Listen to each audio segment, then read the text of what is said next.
Уважаемые коллеги, друзья, земляки, сегодня у нас профессиональный праздник. 82 года исполняется службе по карантину растений.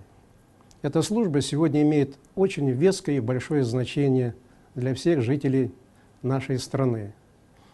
Мы видим сегодня то, что происходит в мире, какие карантинные объекты приходят из-за границы на нашу страну. Я почему говорю об этом? Потому что сегодня весь мир обеспокоен теми событиями, которые происходили в последние годы по карантину и защите растений. То в одной стране возникнет очаг каких-то карантинных объектов, то в другой стране. И мы рады сегодня вам всем доложить, что в нашей стране таких катаклизмов в последние годы не произошли. Мы рады то, что сегодня правительство обращает на это внимание и дает дополнительные полномочия нашей службе Россельхознадзору. Сегодня знает нашу службу не только в нашей стране, но и во всем мире.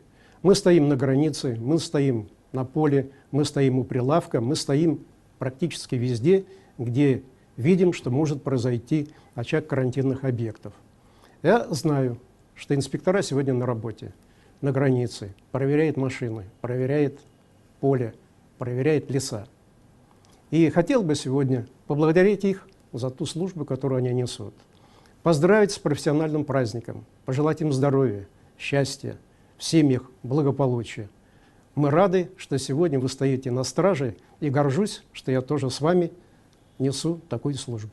Спасибо.